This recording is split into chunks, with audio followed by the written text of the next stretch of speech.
Patty's hairs on me.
Be my God, show me the way, for I'm just a child with a craving for love. Lord, here I am. In this life, we walk by faith, trusting in you to show us the way. The throne inside, I know you are with me. Reign today, guiding my way. Lord, keep this child in touch with your love. Lord, here I am. Take my hand, take my life. Lord, I believe, and Lord, I receive. In my heart, for Lord Jesus, be my God, show me the way. For I'm just a child with a craving for love. Lord, here I am.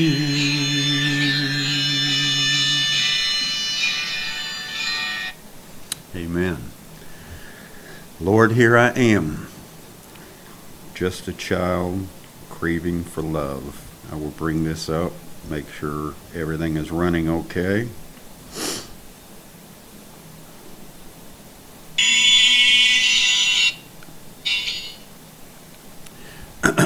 It's good to be back this evening. Good day to everyone, whatever time of the day it is for you across the world. And we are having some snow here. It's not too bad, but I'm here by myself tonight because my wife, Sister Patty, has been a little bit under the weather. And as you know, my daughter's family, Jessica's, they all came down with the COVID, and I just didn't want anybody coming in case what Patty had was COVID.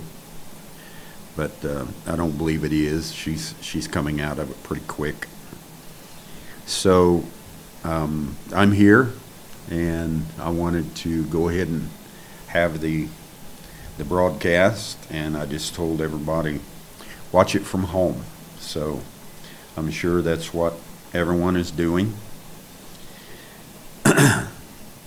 So this evening, I wanted to talk just a little bit. I really had a great time with everybody. There was so much participation in that last Zoom meeting. A lot of questions, a lot of just good thoughts. And I like that. It spurns things in me, spawns, whatever you want to call it. It wakes things up in me, and I start looking at a lot of things, sometimes in a totally different manner than I did before. So we've been talking, last weekend I talked on a holistic point of view, how that we were we were separated, and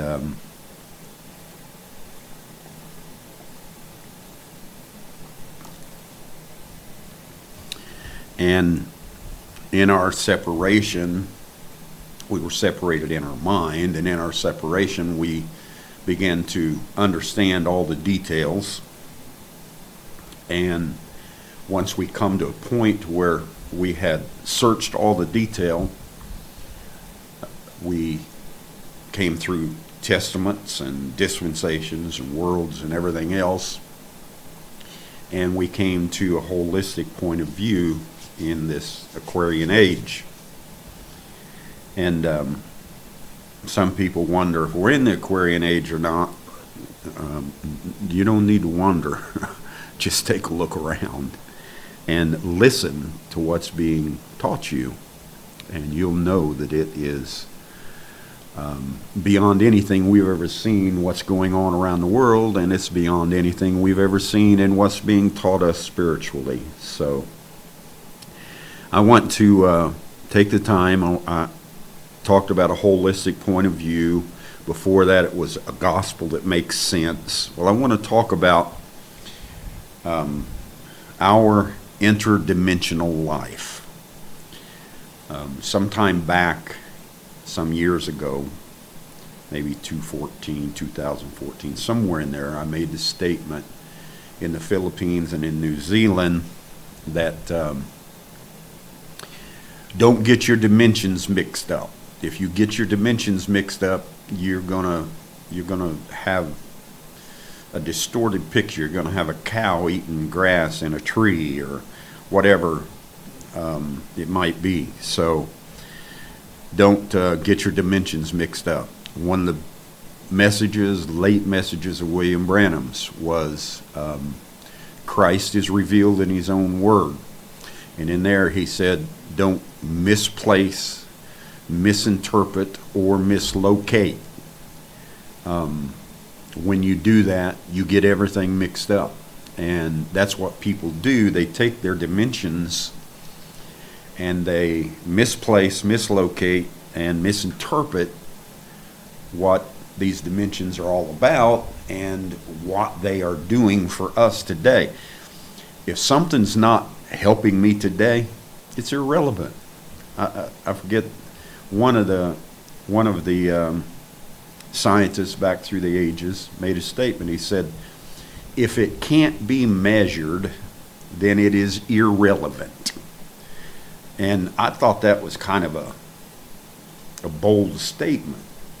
But as I progress in life, it has become more real to me that until we can make it enter this world and be able to measure it and look at it, it's irrelevant.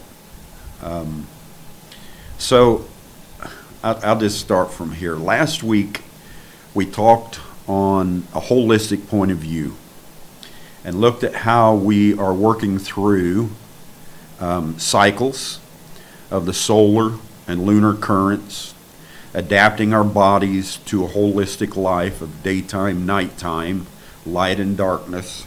And we've been doing that actually for thousands of years. But up until we were able to bring spirituality and science together, it was kind of hard to talk about a holistic life. But in this age, at this time, we've brought spirituality and science together. Before I get really started, I do have new lighting in here everywhere, and please make a little comment about the lighting's better, worse, could be better, whatever, so that I know whether I need to work on it further or not. I wanted to get rid of the shadow in my eyes, the shadow under my neck, the shadow on the walls. I wanted to get rid of all that. I didn't know how. I went and bought this. Brother Lario told me, he said, if you buy these things, this is how it'll work. So I bought them and set them up, and I couldn't figure it out. And Brother Lario told me, he said, this is how you do it. And within 5 minutes, I had it. So thank you, Brother Lario. And I think it looks okay, but I like for you to hear a few comments or see a few comments as to whether you think it's better. Certainly isn't the darkness and things under the eyes and things like it was before. So anyway, we talked about these currents, solar and lunar, and adapting our bodies to a holistic life of daytime and nighttime, light and darkness, and then how does that apply to us in life? We know how it applies in science. The moon comes up, goes down, the sun comes up, goes down, our body flips into the lunar cycles, flips into the solar cycles, and that's all science. Now, the question is, how do these things work in our lives? Dimensionally, we always just listed the dimensions by science, but we have come together in spirituality and science now, and we know that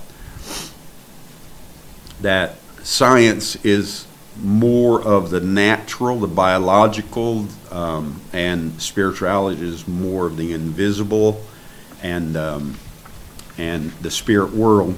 But we have rhythms, and the human is the most adaptive creation in all the earth. You can put a human into whatever you want to put them into, and they will adapt. The human spirit will adapt. It is the most adaptive creation in all the earth. Whatever situation we enter into, we are able to adapt to that situation and continue on our journey. Hot, cold, war, peace, sickness, health, growth, change, on and on and on and on. The human spirit, when it gets into it, it adapts. And some people say, well, I'll never adapt, but you do. You do. You can't help but adapt when you get into something. So our old world, this is Brother Granger. I thought he said some really good things, and we're going to get into these dimensions. But our old world of solid objects, that would be elemental and measurement, and that would be space, matter, and time. Our old world of solid objects and the deterministic laws of nature is now dissolved, and it is. In our minds, we don't even go by it anymore. It's now dissolved into a world of wave-like patterns of interconnections. Concepts like elementary particle, material substance, or isolated object have lost their meaning to us. The whole universe appears as one dynamic web of inseparable energy patterns. We see it as all together now. We don't see it as parts and pieces. The universe, thus defined as a dynamic, inseparable whole, which always, in an essential way, it's a dynamic, it's inseparable, and everything that's happening is essential in everything of life. Every move, every second, every Everything, visible and invisible, are moving in perfect pattern. So, if the universe is indeed composed of such a web, there is logically no such thing as a part. That is true. We separated out and looked at things of the universe, but it was not separate from the universe. It was not separate from the earth. It was not, these things were not separate. We just in our mind separated them out and looked at them. And so he goes on, he says, thus we are not separated parts of a whole. We are a whole. On the personal level, as we move more into the world of modern psychology and spiritual development, we find the old forms, I like this, listen, we find the old forms of either or also dissolving. It's either this or it's that. It's all dissolving. And we find that we are no longer bad or good. We're no longer only hate or love someone. Within us, we find much broader abilities as a holistic being, as a whole part, as a web of the universe. We can feel both love and hate, and all the emotions in between, for the same person, and it's true. We act responsibly. We find the old dualism of God and the devil dissolving into a whole in which we find the goddess, God, within merging with the God goddess, within and out, back and forth, merging together. Anything evil is not the opposite of God, goddess, God. So you've got God and goddess God, and you're moving inside and out. And anything evil is not necessarily an opposite of it. Anything evil is not the opposite of goddess and God, but resistance to bringing the two as one, bringing the spirit and the flesh as one being together. The resistance between the two, the God-goddess force, the one, that's the issue. We're resisting against becoming one because we've been so stooped in all of this dualism. All is composed of the same energy, invisible and invisible, or invisible and visible. It's all the same energy.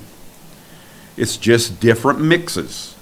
The goddess-God force is both black and white, both masculine and feminine.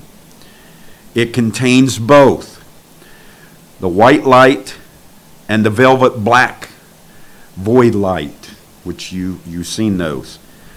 As the reader can see, we are still using concepts, which we do all the time. I catch myself, we're still using concepts steeped in dualism. But it is a world of apparent opposites. When you start talking dualism, it's easy to see it's a world of apparent opposites.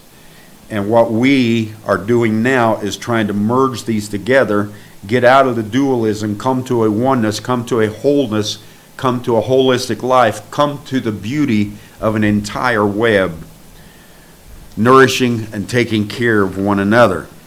So, as a reader, we can see we're still using concepts steeped in dualism, but it is a word of apparent opposites, a world of apparent opposites that complement each other, not real opposites.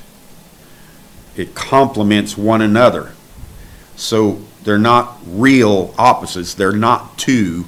They are just one mirroring the other. And mirroring makes it look opposites. In this system, the dualism is being used to propel us forward into unity. So we need the concept of dualism for all of these centuries and millennia to propel us forward into when we come to this holistic view. Now, Pastor Joe made this statement, and I really liked it. Searching within yourself for your balance in life and believing that other people have the same capability is sometimes the hardest thing in life to do. But doing that is exercising freedom. Giving yourself the free right to enjoy your life and balance yourself, and in your balance, it's perfect balance for you. Now, someone else may look at it and say, I don't like that balance. But for you, it's perfect balance. And he says to give someone else that same freedom for themselves makes you both free. Now, he says, it is sometimes the hardest thing in life to do, exercising freedom. Freedom is finding a balance in life that promotes loving and feeling good about yourself. That is the goal and the purpose of free moral agency, loving and feeling good about yourself. If you were always told what to do, free moral agency would mean absolutely nothing to you. But when you can bring a balance in life to where you really do have free moral agency, you were predestinated in the theophany, you were elected into a piece of earth, and then you stepped in the earth in free moral agency to balance your life, your attributes, your talents, and everything, to balance it in your personal life. Freedom is finding a balance in life that promotes loving and feeling good about yourself. That is the goal and purpose of free moral agency. Understanding ourselves gives us a balance that we need one another. That's why we have the example of Jesus Christ. He is the ultimate example in giving us the understanding of our needs within one another. We need our inner self, and we need help from others. It's true, to find our resolve within ourselves. So we have blind spots. That's what I always called it when I was in HR and I was teaching people about themselves. I said, every person has blind spots. That's where we need others to help us, to reveal to us where we were blind about ourselves, whether it's ego or arrogance or a correctness or a way of life or an imbalance, or sometimes we're totally blind. We have blind spots. You ever been driving in a car and look in the mirror and you say, there's nothing over there, and you start to turn and this guy over here just blows his horn like mad because you're turning into him? He was in your blind spot. You couldn't see him. Now spiritually, you have blind spots. And what we need to do is realize that and hope that other people honk at us when we're getting ready to crash. And lets us know, hey, get back where you need to be. So he goes on, he says, I have my corrector in me. And we do. I need you for the fellowship and unconditional love that helps me in developing myself. That is unconditional love, to catch a person in their blind spot and help them from making an embarrassment. Unconditional love that helps me in developing myself. I don't need your judgment or your justice. When you help somebody out of a blind spot or help them to see, and you drive by, don't shake your finger at them, cuss them, give them the finger and everything else. Wave at them. Let them know, hey, I've done it before too. I helped you out of that blind spot. Everything's just fine. So you don't go the other route. Throw out a bunch of judgment and justice. It's a paradox that I am self-sufficient. It is. And I am dependent in us. So in order to be completely self-sufficient, I need you and you need me. And that's what Brother Granger's talking about, bringing us to this holistic point of view. Acceptance is freedom. This is still Pastor Joe. When you can accept someone then they have received your freedom. In return, when they have accepted you, the two of you are free in one another. I am in the Father in me, and I in you, and you in me. Accepting one another, then we are free in one another. One might ask, are we in a position to tell people what to do? This is the position we are in with this time of love divine. This is the position. We have acceptance, and we have love. It's not our place to judge, administer justice, or execute. Others will sort out their balance in life. You love them unconditionally. So those things are true. And I'm talking about dimensional life and how you use the dimensions all the time, continually. I said our source of life is love. And when we act, we do it because we choose and have the freedom to do so. Let's get away from the old concepts of two.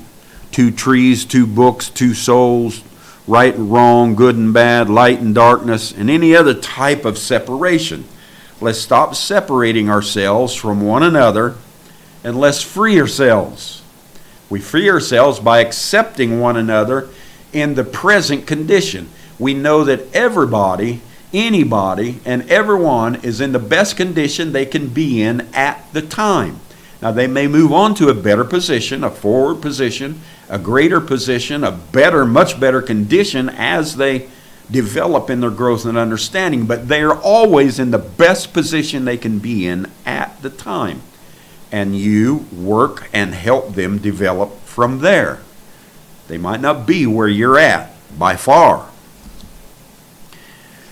Brother Simon from Gabon, he said, "For divine love is our peace now, because it has fused all things in Christ." Talking about becoming holistic, becoming one, bringing all things into Christ. It's fused all things in Christ by recasting all the walls of partition, which was a vanity to which the creation was subjected before, and has made ready a holistic, better world for all. So we had walls of partition.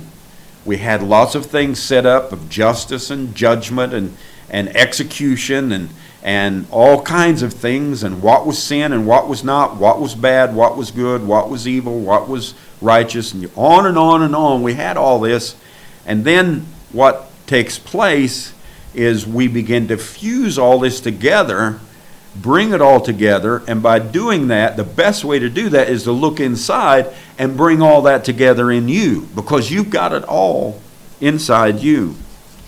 The earth is a living being, and it is our home. The earth right here, it's our home. We, the people, have the creative power to live, nourish, and be happy. It is our house. Our home has everything in it that is needed. In the proper season, what we need will grow. In the proper season, what we need will grow. This is a principle of our creation. It's not like, I want this to grow now, and come on, grow, and keep yelling at it because it won't grow. No. A principle of our creation is everything grows in a season. Everything grows through a process. And when we realize that, we understand all of these processes are one thing. It is Christ taking us through our journey and teaching us growth and evolvement. It is only through the philosophy of the merchant mind that the concept of not enough has become real. And that's true. They're out here, and what do they do? Advertise, trying to sell you something because you don't have enough, or you don't have it, or you need it, or this is the best thing on the market, or this is this, or that. And they do the same thing in religion and the same thing in politics, trying to sell you something all the time. And merchants, they have their clothes and they have all their things, they're mercantile, and They just try to sell it all to you. They ship it in trucks. They ship it overseas. They ship it in oceans. They ship it in airplanes. They do everything with it because the merchant's mind is there's never enough. And we have been in that mindset for so long that it has become real to us. This concept has brought the people to thinking that productivity and profit are our validation. Productivity and profit proves we're being blessed, validates that we're important, validates that the Lord is with us. We hear all those things. And we think of it that way. It validates human beings, production and profit and mercantile. That humanity is a function of supply and demand in material things. So we get wrapped up, it's called storage, is the name of that love. You get wrapped up in all the materials. In this Aquarian age, after the Testament worlds, we are returning to our sacredness and nourishment of life. Not returning back to the church ages, not returning back to all of those. We're returning back to life, the sacredness of life. We got outside of that sacredness and started emphasizing certain dimensions to the point to where those dimensions became dominant in our life. We're watching those Testament worlds crumble. A new world is rising of understanding, simplicity, human angelic comprehension, and our present home life of spirituality and harmony in the earth. So we're starting to bring these dimensions together and making certain of the dimensions our periphery and making certain of the dimensions more important to us than the periphery. Periphery meaning the outside things. And they become more important to us, and we merge them together and put them in the proper condition they're supposed to be in. Humanistic angelic comprehension and our present home life of spirituality and harmony in the earth. Step into these vibrations and frequencies and see and feel the difference between dying and living. Because when you are applying these dimensions in a manner of outside or dominacy or all of these kinds of things, then what you're doing is you're dying. You're not promoting, you're not progressing, you're not evolving, but you're dying. So we see this. Now I want to read some scripture, just a couple here. 2 Timothy 2:7. He says, "Consider what I say.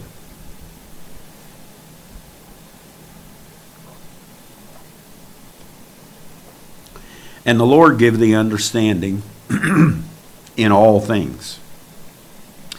So Paul knew he was bringing a new gospel. And he knew they were going to have to consider what he was saying. Move all this other stuff aside about laws and bulls and goats and meal offerings and cakes and biscuits and temples and veils, and they were going to have to move it aside and consider what I am saying. And the Spirit will give you understanding of all things.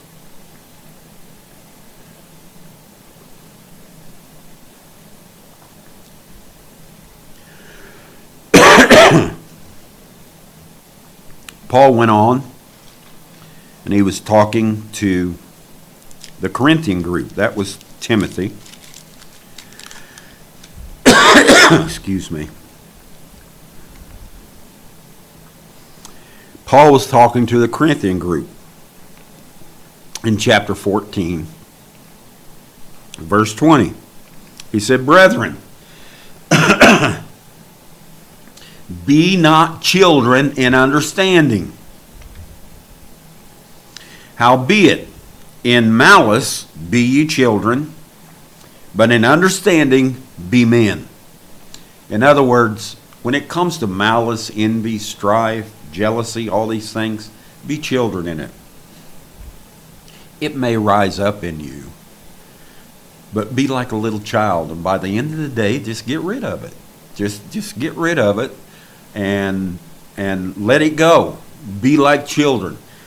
But when it comes to understanding, hold on to it and be an adult, be a mature person, and take a hold of it and believe it with all of your heart and take it to understanding and action. Now, I want to read you something. I'm going to get into these dimensions in just a moment, just kind of leading up to it. Zechariah 14:4. He said, and his feet shall stand in that day upon the Mount of Olives. Zechariah, which was rebuilding the second temple, and he was a prophet, and he caught a vision of the Messiah standing, and he says, and his feet shall stand in that day upon the Mount of Olives, which is before Jerusalem on the east, and the Mount of Olives shall cleave in the midst thereof toward the east and toward the west. And there shall be a very great valley, and half of the mountain shall remove toward the north, and half of it toward the south. And ye shall flee to the valley of mountains, for the valley of mountains shall reach unto Hizon. Yea, ye shall flee. Like as ye fled from before the earthquake in the days of Uzziah, king of Judah, and the Lord my God shall come, and all the saints with thee. So when Jesus sets his feet, all the saints will be there. The Lord will come, and all the saints will come with him. And it shall come to pass in that day that the light shall not be clear nor dark. But it shall be one day which shall be known to the Lord, not day nor night, but it shall come to pass that at the evening time it shall be light. And it shall be in that day that living waters shall go out from Jerusalem, half of them toward the former sea, half of them toward the hinder sea. In summer and winter shall it be. So it'll be a continual thing. And the Lord shall be the king over all the earth. In that day shall there be one Lord, and his name one. So, he is saying, I seen a vision where the Christ was standing on the Mount of Olives.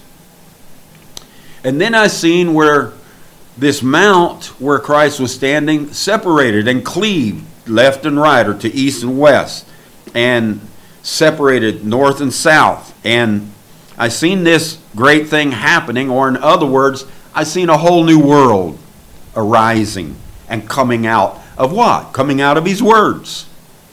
Coming out of the Old Testament into the New Testament. Coming out of the Second Testament, the seals opening, coming out there. So we see this this whole discussion, and we know that William Branham told us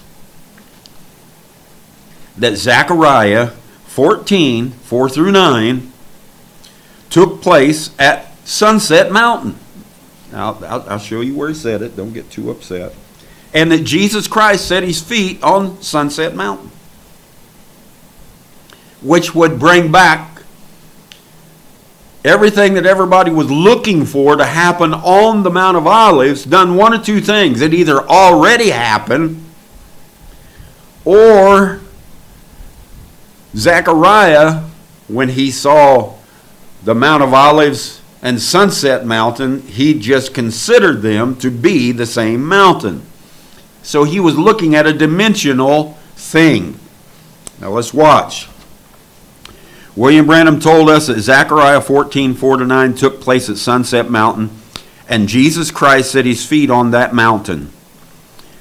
That was in What is the Attraction on the Mountain, July 1965.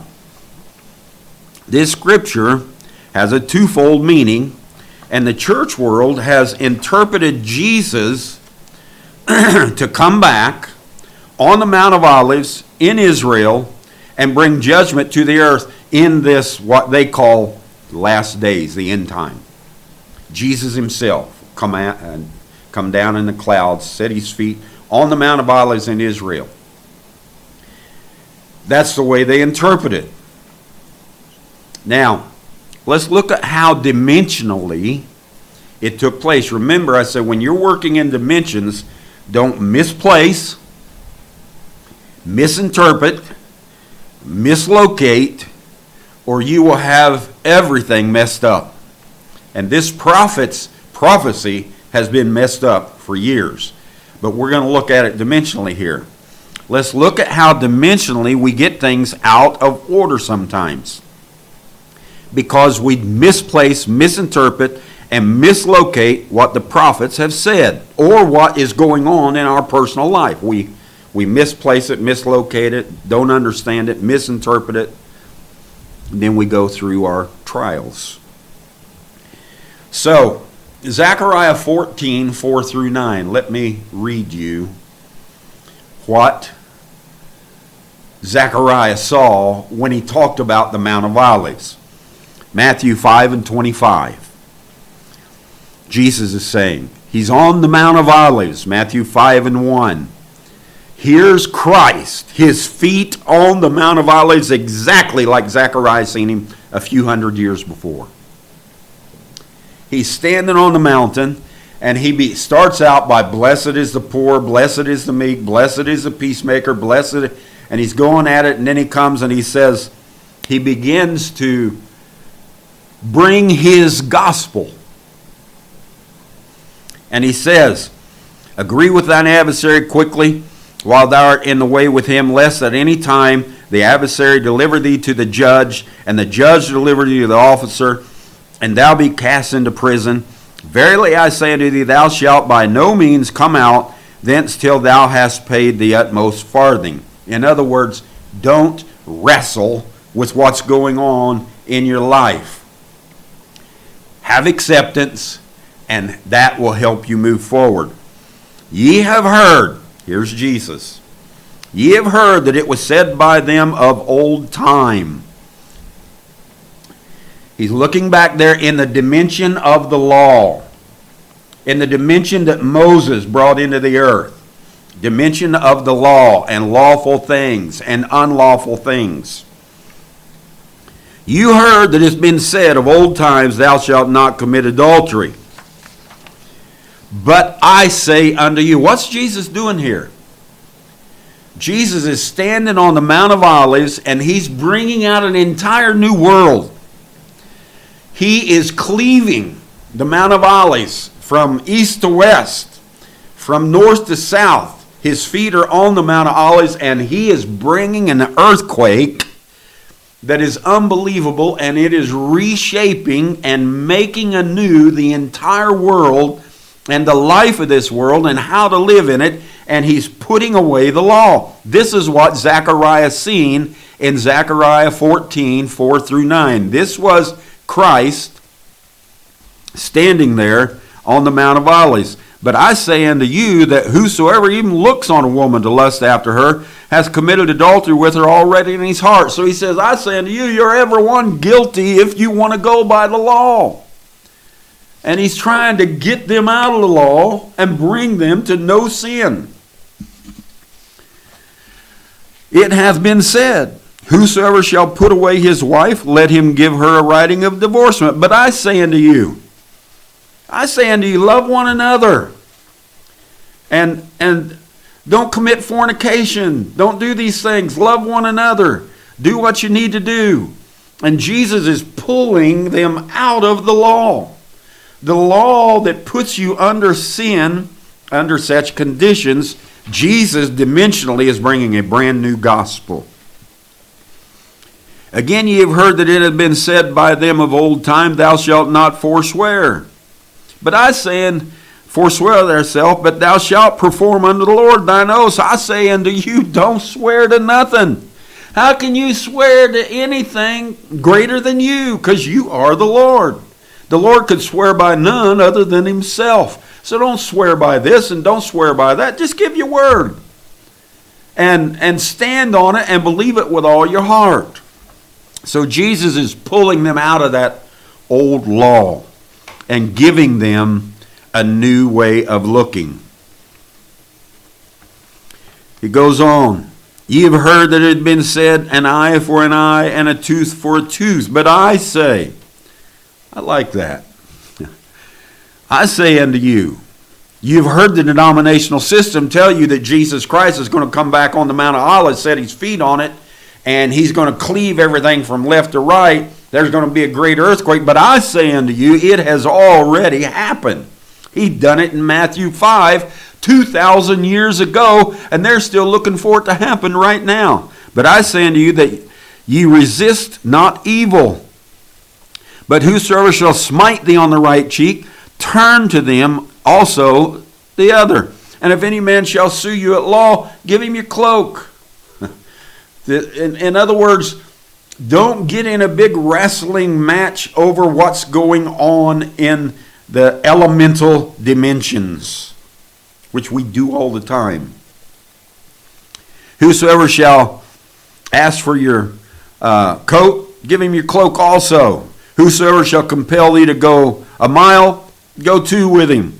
Give to him that asketh thee, and from him that would borrow of thee, turn not thou away. So Jesus is giving them a whole new way of life. In the old system, there were punishments and rewards and things you could do and things you couldn't do. And Jesus was bringing it over to where I say unto you, treat people right.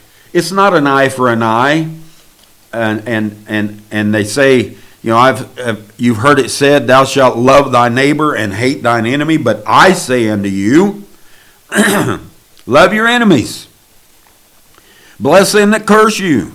Do good to them that hate you. Pray for them which despitefully use you and persecute you. But I say unto you, not only love your enemies, but have no enemies. Just don't consider anyone an enemy. Show your love in every way. Get past all of that law and having enemies. Make your enemy, which your worst enemy was that carnal spirit that laid in you, that carnal mind, you make it your friend. You develop it to a more spiritual mind. So you see Jesus fulfilling, standing on the Mount of Olives and separating the law from grace, because he was moving them into a dispensation of grace. Now, William Branham, speaking about the same scripture, Zechariah 14, 4-9, in July 1965, what is the attraction on the mountain? Paragraph 96 through 148. I am not going to read it all, but that's where the main thrust of what he's talking about is, in Zechariah 14, 4-9.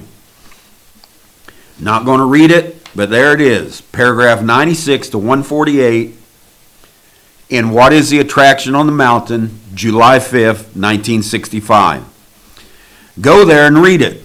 Here is the fulfillment. He goes through a long list of things. He goes through the earthquake of Alaska and how it blew the rocks out. And he goes through the explosion on Sunset Mountain to those angels coming into him. And then he goes to moving past all that and the sword coming into his hand, which are happenings that was a long list of months that took place. And then he comes down to this. Paragraph 147, what is the attraction on the mountain? Everything that shall never die, it's constantly unrolling itself, just rolling out and rolling out. From the very thing happening, talking about Zechariah 4, how that it was, Zechariah 14, 4-9, how it was taking place in this day. And he said, from that very thing happening to the picture being Jesus, look, standing, looking at us on Sunset Mountain. What did he say? Sunset Mountain was the Mount of Olives. Zechariah seen Jesus on the Mount of Olives 2,000 years ago. And Zechariah seen Jesus on Sunset Mountain at the end of the church ages. William Branham standing there. Jesus coming back exactly standing on Sunset Mountain. And he set his feet in the earth again. Revelations 10 took place, happened right in front of our eyes. But just like the first coming, they missed him, and they missed him again in the second coming. But dimensionally, don't get mixed up and try to put this, what happened at Sunset Mountain all the way back there on the Mount of Olives, or you'll come out like the denomination. And don't try to put the Mount of Olives on Sunset Mountain, or you'll come out like the denomination. Look at it the right way. Locate it right. Place it right. Interpret it the proper way. And move right on out to see that we are beyond the third coming of Jesus Christ. So this is where I'm saying, always look at it and interpret it right. Interpret it in a manner to where it makes sense. Now he goes on. From the very thing happening, Jesus standing looking at us now exactly on Sunset Mountain. And the sunset light. The evening light has come. God vindicating himself. I agree with that. But I say unto you, the evening light is finished. It's done and it's over. He preached on Shalom, it's a new day, it's a new world. He preached on it's the rising of the sun, and he brought out a new day and a new world. He said Sodom burned before the sun came up the next day. We are in a brand new world, a brand new day. The evening light is finished, vindicating himself. What is it? It's the fact that God and Christ are one. The evening light brought us to oneness. The breaking open of the seals got rid of our dualism and moved us back into oneness. Now, it took a whole transition generation for us to step up into this light. He says, it is the fact that God and Christ are one. That white, see how many seen it? The white wig upon him as he talked in Revelations 1. See the supreme deity, supreme authority, no other voice, no other God, no other nothing. Everything is Christ. There's nothing else unrolling now. Now, in our previous discussions, discussing these dimensional things that are happening all around us, this is the way we placed those dimensions. We said one is space. The second dimension is matter. The third dimension is time. The fourth dimension is science. The fifth dimension is hell or unrest. The sixth dimension is the theophany. And the seventh dimension is God, the Spirit. Now we have worked off of that foundation for centuries and centuries and centuries, millennia, and it's been mostly science that opened up these dimensions to us. William Branham touched them a little bit in a few different messages, but in essence, science has opened up these dimensions to us. In all of our previous discussions, we viewed these dimensions in such a way that some of them we couldn't enter until after we die and move on, drop our flesh. Some of them we could enter here. Some of them we were in before here. But we never viewed ourselves as being in them continuously, and I want to bring them across just a little bit different. And hopefully, all I'm trying to do here is help you deal with your life in a much simpler manner. And stop looking at space as something out there, time as something on a clock. Matter is mass, and just on and on and on. We look at these things, we look at dimensions that we can see visibly, and we get caught up in them. We want things to be certain colors. We want things to be certain ways, and we want things to have certain things in them, and we want, and all of this visible dimensional things are energy from the invisible dimensions. So we see God, theophany, hell, science, time, matter, and space, going from 7 down to 1. And we used to talk about that being a hierarchy of God was the greatest of all, and then Jesus Christ, theophany was next, and then you come into the pastors, and then you come into the family, the husband, and then the wife, and then the children, and then we had all this great big hierarchy going on all the time.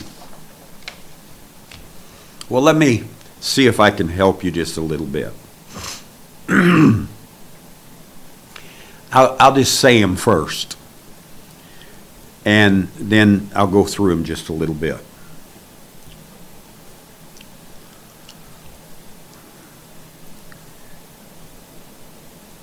I don't want to number them, because you're using them all at the same time. They're not even a number. Emptiness.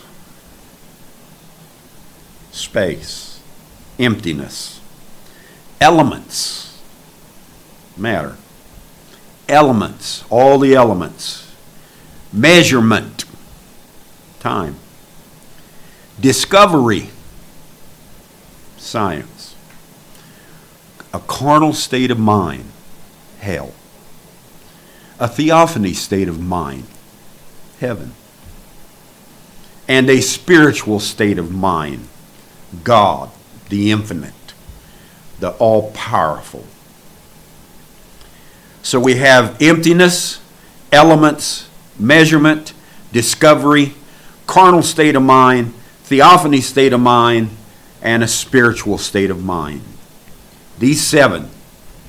Now take the other 7, and if I can do you like Jesus for just a little while, let's set them aside. You have heard that it had been said, God and hell and theophany and hell and science and time and matter and space. You've heard all that. But now I say unto you, so that we can bring that all to us and internalize it, let's bring it all to emptiness, elements, measurement, discovery, carnal state of mind, theophany state of mind, and a spiritual state of mind. And you are moving through that all the time.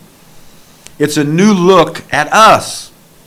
It brings us to understand our immediate, at the moment, actions and responses within the interdimensional life. You stop thinking of God as this special dimension up there somewhere where He alone lives, and you start thinking about, what am I thinking in my mind? Am I dwelling dimensionally in that highest spiritual state of mind? Am I dwelling in the carnal mind? Am I dwelling in the theophany mind? Just exactly where am I dwelling? And you begin to take this and you begin to pull it inside you. A new look at us brings us to understand our immediate, at the moment actions and responses within the interdimensional life that we are experiencing. If you can't relate and experience these dimensions, then they're irrelevant.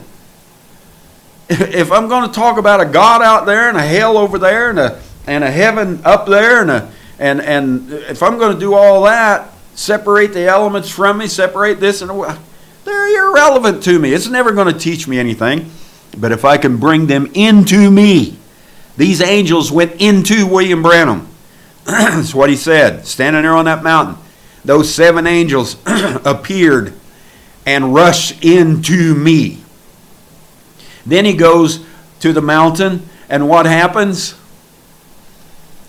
Those 7 angels appeared to him. They had been in him since December.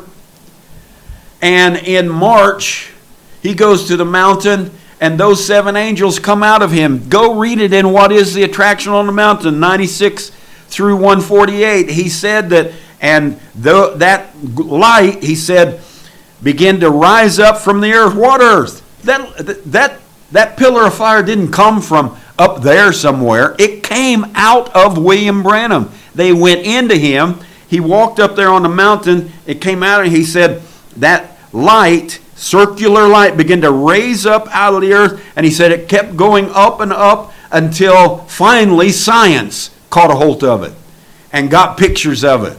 And he said it raised up, and he said I went right on down to the mountain, which was months later. That was back in March. He's at the mountain just before Palm Sunday, and down comes the pillar of fire, rips the mountains out about a month later, and he says I went right on up the mountain, and he said there all those things began to happen to him, and he said those angels went right up over Alaska, and there was the great earthquake. The earthquake that Zechariah seen, that everybody said, well, it couldn't happen. That couldn't be Jesus on the Mount of Olives. That couldn't be what Zechariah seen, because there wasn't an earthquake there. Well, there was spiritually. And over here, there was not only a spiritual, but a natural earthquake that shook the whole earth. And that Alaskan earthquake is still doing things to the earth today from Palm Sunday, 1964. So we see all these things happen. It's a new look. Don't get your dimensions mixed up. Get these things inside you. If there's a 7th dimension, if you want to call it, if there's a God, it's in you. If there's a demon, if there's a hell, it's in you. If there is elements, they're in you. All of these things are things we're talking about that are moving in us. And until you bring them to you, and you begin to measure them by you, and you begin to do all these things, let's look at this just a little bit. The former way of explanation makes it sound as if the dimensions are 7 different places in which we enter, some at birth and some at death. That's what we always had in our minds. Now, when we view our existence here in this manner, emptiness, elements, measurement, discovery, carnal state of mind, theophany state of mind, spiritual state of mind. When we view ourselves in this existence here, in that manner, we can step into the best of all that we are. We can begin to develop it. Not wait on it. Develop it. Grow in it. Learn in it. Get our crowns in it. Get our rewards in it. Do all these things. We thought we didn't have the best of bodies. We said we had a pest house. We said this body's no good. We said this body come by sex. Born in sin, shaped in iniquity, came into the world speaking. We thought we didn't have the best of bodies. The best of earth. We thought the earth was out of cater, out of this, out of that. The earth's got this wrong with it and that wrong with it. It needs to be this and it needs to be that. We thought the best of understanding. We thought we didn't have enough understanding. We needed to have more understanding. We're not good enough. The best of life or the best of anything. We just thought we didn't have the best of anything. We're just waiting here. Can't wait till we can experience that dimension and this dimension. We continually waited for more with discontentment in our present moment. That's where we were at. That's where some of us are even at today. Now, I can say I have come to what I'm teaching you. I've come to it by experience. Okay, let's take emptiness first. You've heard that it's been said, space.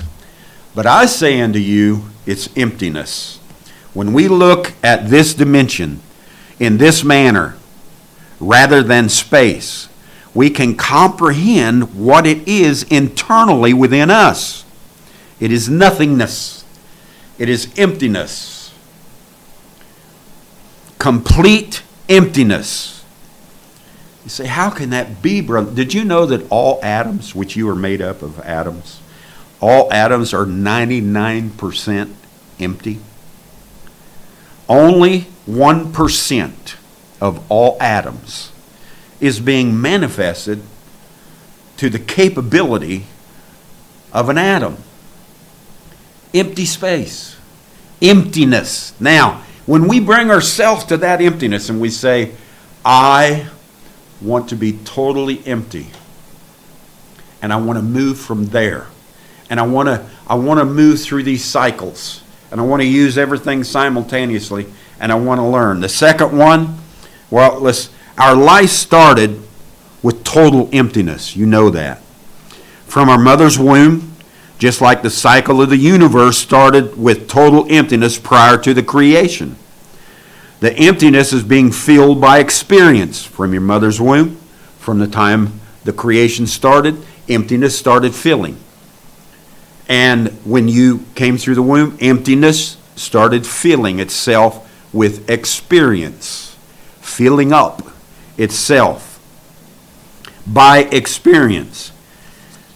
The emptiness is being filled by experience. And how do we come to experience? How do we come to experience? Elements. We started filling the emptiness with elements in creation. The elements, 16 major elements that are in the earth today.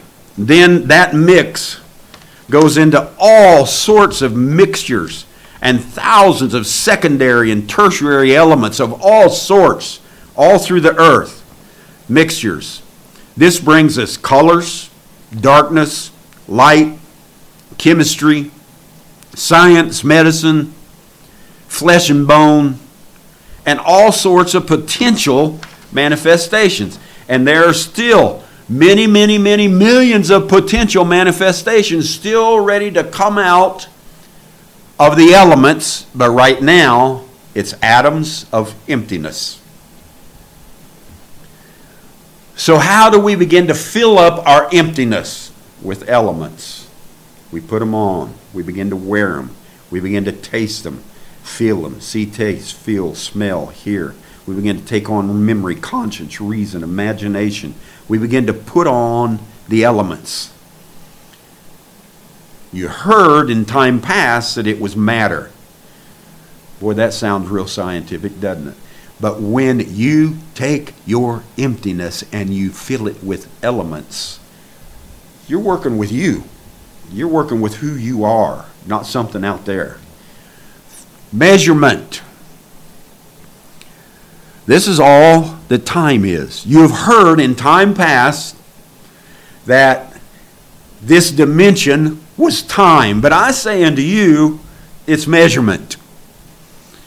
This is all that time is. The sun and the moon, solar and lunar cycles, seconds, hours, days, weeks, months, years, decades, millennia, and such.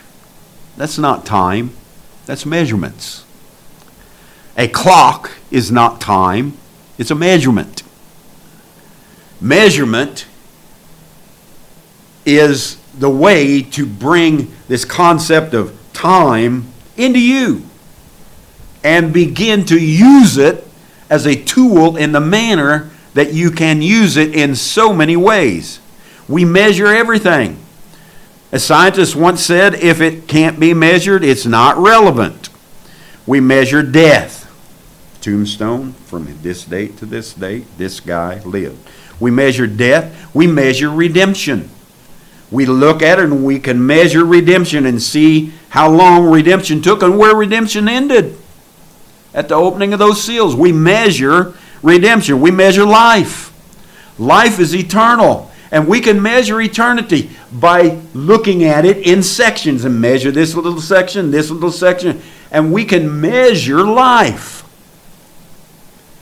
We measure objects, our own bodies. I'm 5'11". I'm 198 pounds, almost 200 pounds. We measure our lives. We measure our bodies. We measure objects. We measure elements. We measure dispensations, testaments, genealogies, and such. Math, science, language, persons, claws, houses, land, religion, politics, spirituality. I could just go on and on and on. We measure everything. Measurement is the real concept of this dimension. It is our every moment actions that we are measuring. Now we can go back and we can measure other people's actions coming up. We can do all those things. But apply this inside you and stop looking at time as something that passes you by day. It's yours, it's you, it's internal.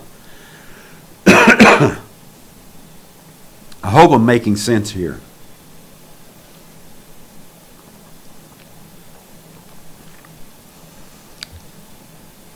You've heard in time past that this dimension that I'm going to bring up is science. But I say unto you, it is discovery. This dimension of science, communication, is the first invisible dimension. The dimension of science, communication, is invisible to the eye until we bring it into our daily manifestation. It's not invisible anymore. I can look at that light. I can look at that screen over there. I can look at the building. I can look at all kinds of things. I can look at the coffee pot. It's all inventions. It's all discoveries. These chairs we're sitting on, these cloths we're using, this mic in front of me, this paper, this juice, it's all inventions. It's all discoveries. And there's just as many spiritual discoveries as there are scientific discoveries. And in the spiritual discoveries and the scientific discoveries, when you bring them together, science doesn't match for me. Spirituality doesn't match for, I don't want to call it that. I call it discovery. In me, I discover all these things. I discovered who Christ was at a very young age. I discovered myself as I grew into maturity. I discovered my careers. I discovered I was a father. I discovered I was a son. I discovered I had a mother. I discovered I am an aunt. I'm an uncle. I've discovered so many things by just passing through, moving through, and discovering. And all of these inventions and everything else we discover continually. This dimension of science communication is invisible to the eye until we bring it into our daily manifestation. It is all about discovery, invention, communication, vision, oneness. It is us discovering ourselves in the invisible world. That's what this is about. Discovering ourselves in the invisible world, and in turn we can use the elemental tools that we have to bring us to our greatest and most promotable growth that we can come into. It is us discovering ourselves in the invisible world. We move from common measurement. Listen, this is the dimension where we move from common measurement of inches or grams or kilograms or whatever your kilometers, whatever you measure everything by. We move from the common measurement of inches and grams and so forth to vibrations and frequencies within and without. So now in the elemental world, because we have come to understand our invisible world, we're beginning to bring in these vibrations and frequencies, and it's beginning to break up and dissolve how we treat our objects, our bodies, our everything. We discovered our invisible world in evolution along with science. This is where science and spirituality meet in this fourth dimension. And the physical and spiritual begin to merge into oneness. So it's not a science dimension, it's not a spirituality dimension, but it's where science and spirituality meet in this fourth dimension. It is our life and how we now look at the invisible and the visible, and we're bringing them together to be one under discovery. As oneness, we are bringing it together, and we link the dimensions together. In the fourth dimension is where we begin to link all of these dimensions. I call it the fourth. In the dimension, I don't even want to number them. In the discovery dimension, we are beginning to pull all the other dimensions together and be able to know which dimension we're dwelling in, we're working on, or we are presently at the moment doing, so that we can understand invisible with visible and bring them together as one. Now, these next three dimensions, 5th, 6th, and 7th, I want to look at them for just a minute. The carnal mind, the theophany mind, and the spiritual mind. It's all just one mind. These next three dimensions are just one dimension. That fifth dimension, or that dimension of hell, carnal mind. That dimension of theophany mind. That dimension of God or spirit, spiritual mind. It is a progression, and when you hit the fourth dimension, and you're in the elements and in the creation, you begin to bring spiritual and natural, or elemental and spiritual together. The theophany mind and the spiritual mind are evolution through the invisible world of principalities and powers and structures and authority. Carnal, theophany, and spiritual. All three working invisibly in the principalities and powers and structures and authorities.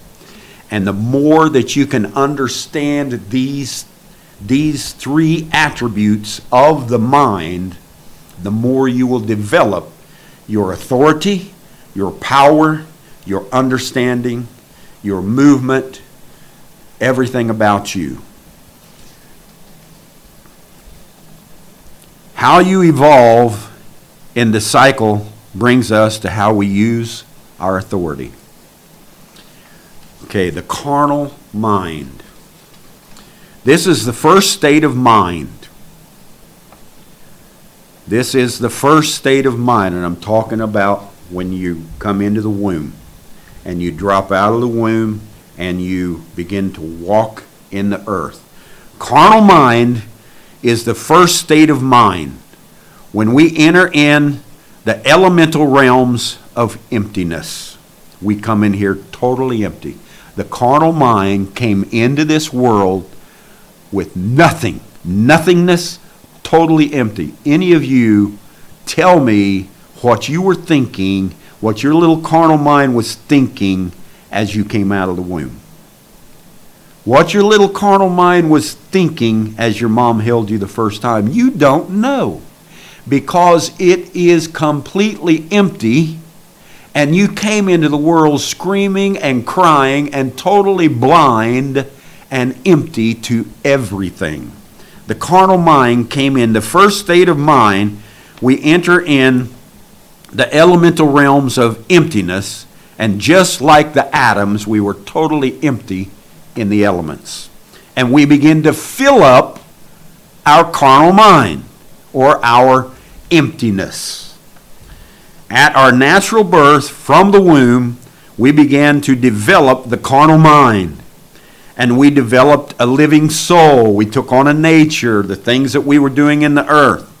It is a state of mind that the theophany, when you were back there in theophany, predestinated for experience and growth of our attributes. The theophany had knowledge, but it needed experience and growth and understanding of that knowledge. So it predestinated itself and elected a piece of earth at a piece of time and put itself into that earth walking around.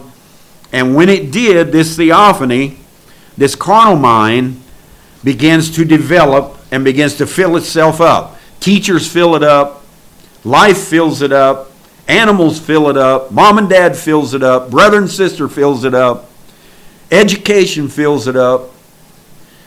Hurts, experiences, laws, wars, nations, everything fills it up. Takes these atoms and begins to fill them up to where they are manifesting more than 1%.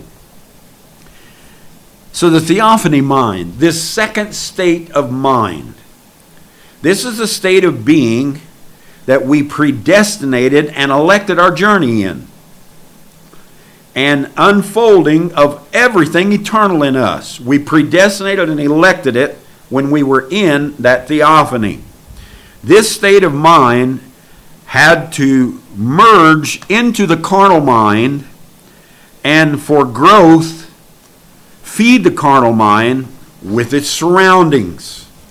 So the carnal spirit was a development of the theophany mind into predestination and election, and he developed himself into emptiness, not knowing anything. You know, we've always said a theophany can change itself into anything.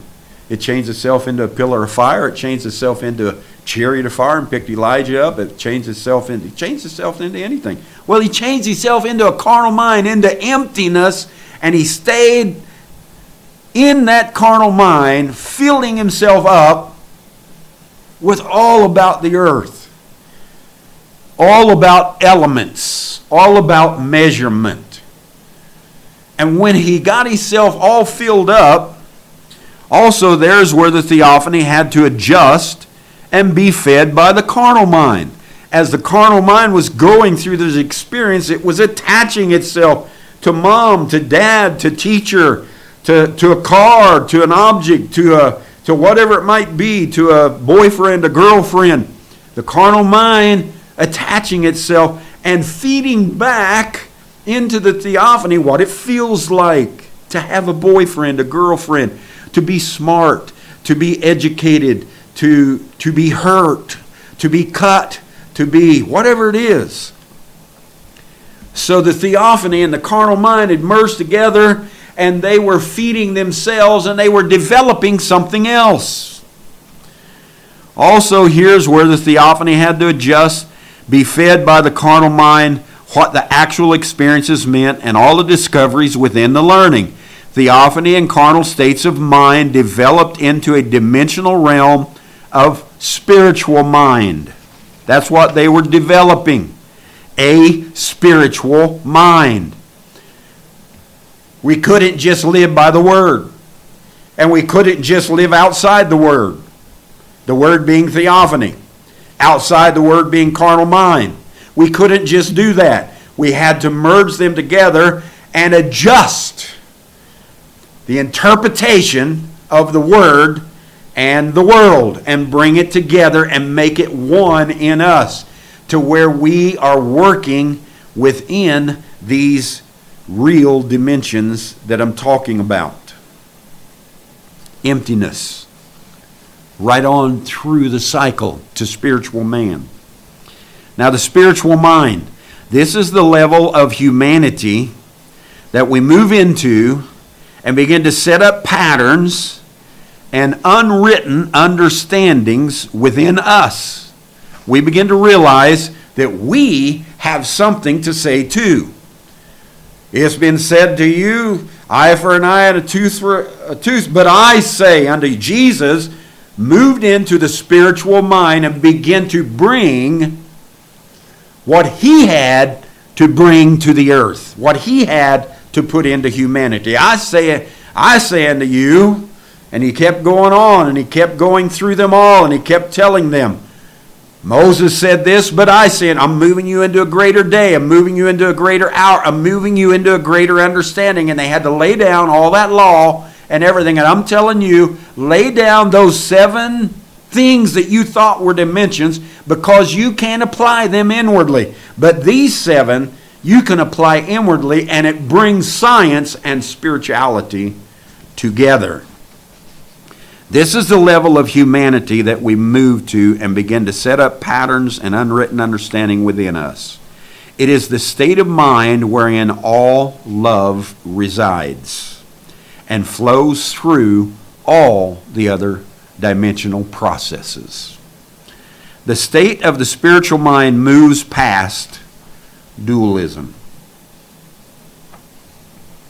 The state of the spiritual mind moves past dualism, past trinities, and begins to look at everything in cycles, with understanding that we remain in a cycle long enough to gain the processes and growth.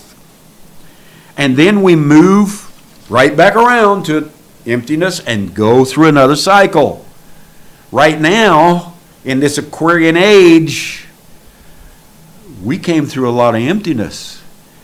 And we kept, in the transition, we kept trying to figure out, what's all this mean? What does he mean, throw everything away, do away with the church age, do this? What does it mean, Aquarian age? But what we have done was filled up our carnal minds with all the information that we could. And then the theophany and the carnal mind merged together, and we brought our spirituality together. We put the 4th dimension and brought the first 3 together and brought the last 3 together and got them in the 4th dimension and brought together spiritual and natural, brought together spiritual and elements. And we come to the state of the spiritual mind, which moves past dualism, trinities. We begin to look at everything in cycles, with understanding that we remain in a cycle long enough to gain the processes and the growth of that cycle, and then we go right back through another cycle. Emptiness, elements, measurement, discovery, carnal mind, theophany mind, and spiritual mind is a cycle of dimensions that we move through. Simultaneous. They're all happening at the same time in us. I have a spiritual mind in some things, and I have total emptiness in other things. And I understand the elements in some things, and I understand the spiritual in some things, and I'm still trying to bring elements and spiritual together in some things. I'm rotating on and on and on through these cycles continually. It's a simultaneous motion. It's not dimensions outside of us. We are the dimensions. And when you stop putting them outside you and you start rotating and putting them within you simultaneous and making them you, you can begin to develop them. I purposely did not number. You know, we used to number 1, 2, 3, 4, 5, 6, 7. I purposely did not number the dimensions or measure them in any way. They are learning tools, natures. They are movements that we move through, cycles that we move through. I purposely didn't number them or measure them in any way because we need to understand that we all are moving individually through these cycles and are developing individually in these dimensions in different ways and paths. We are all not in the same level of spiritual mind. That's okay. We're in a circle. We all have a spiritual mind, and we all have a theophany mind, and we all have a carnal mind, and we all are living in the elements, And we are all individually developing these cycles within us, and we are all one. And it's not numbered, it's us. Paul made this statement. Paul said, to be spiritually minded is life. Yes. To be spiritually minded is life.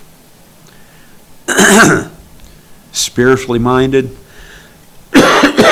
is when you, in the dimension of discovery,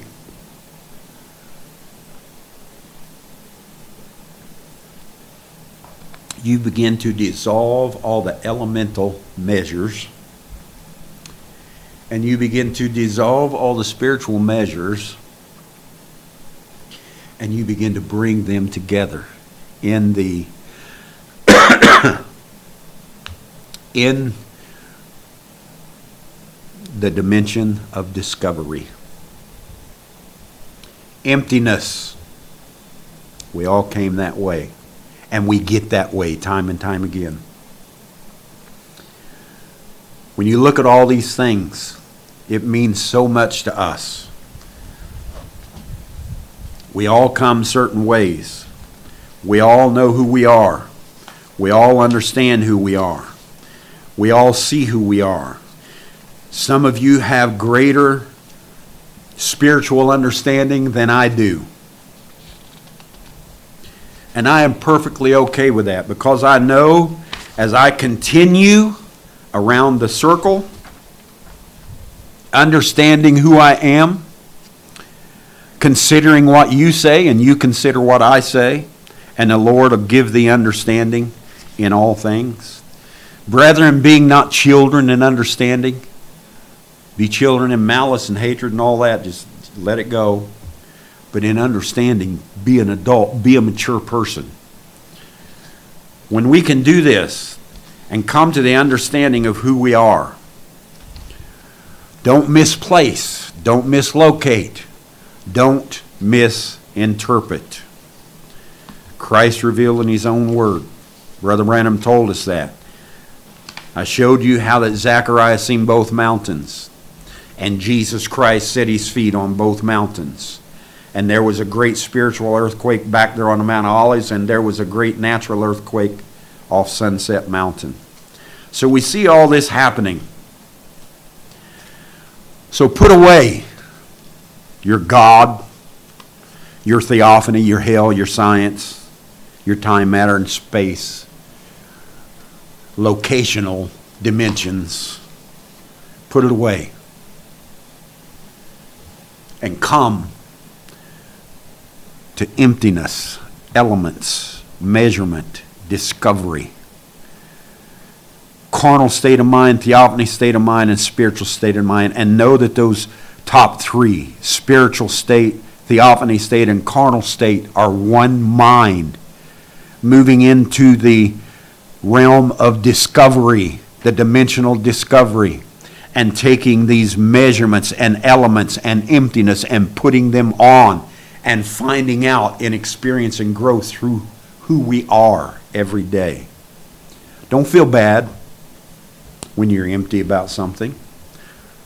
When I bring something up and you say, geez, where does he come from? I never heard of that in my life. Don't feel bad about it. Your emptiness is good. Now, it fits. It makes sense. Put it in you. Move through it. Make it what it should be. Going through these things, understanding who we are, pulling the first three dimensions,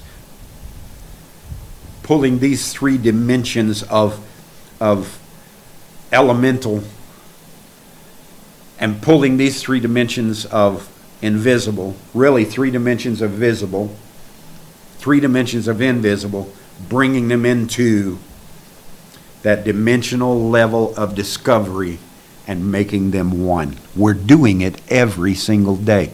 Now I'm just trying to help you realize it. Understand it. So that you're not looking at it as something out there and I'm waiting on a change, I'm waiting on something to come, I'm waiting on a greater dimension to carry me away. No, we're in all seven. It's not even seven. We are in a holistic dimension. That's what we're in. We're in a holistic, interdimensional life.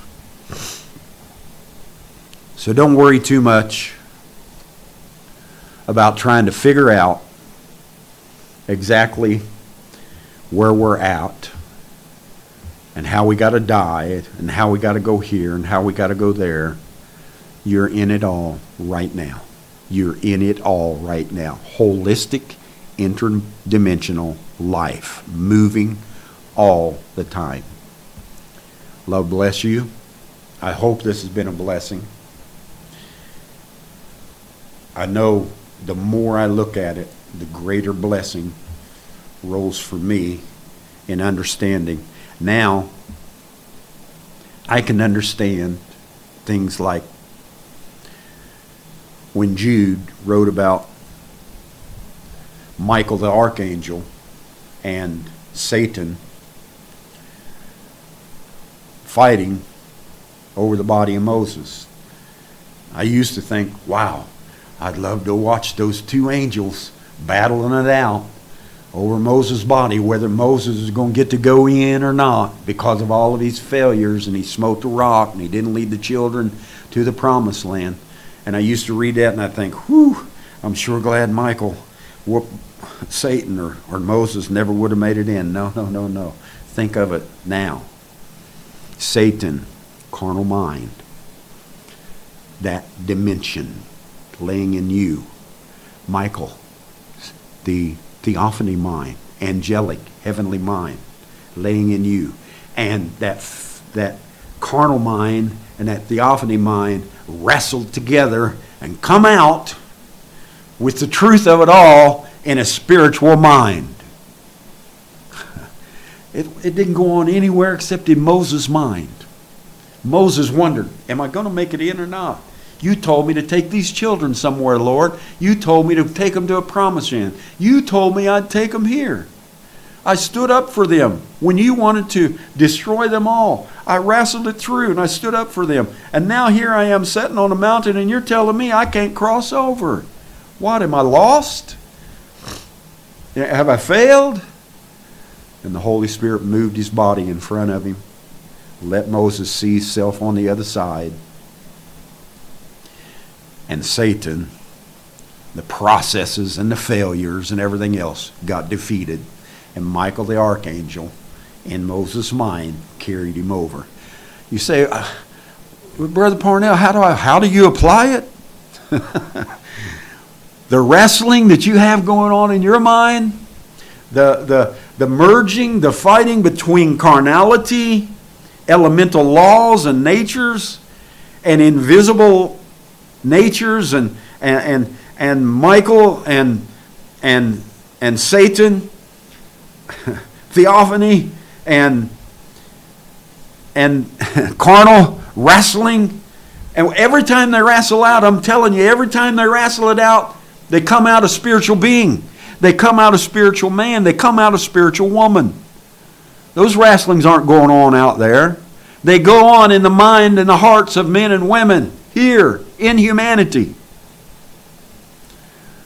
Apply these dimensions the way I'm telling you. And I'm telling you, it'll open something up in you. An understanding of everything you read, everything you watch, everything you say, everything you do. It'll start coming to your mind exactly what you're doing, where you're at, the moment, in the present presence of who you are. Love bless. I will close with that. I hope that it's been a blessing. If you need things, apply this. Things will happen in your life. Love bless you. Those that you need healing, touch, you will be healed. Love bless.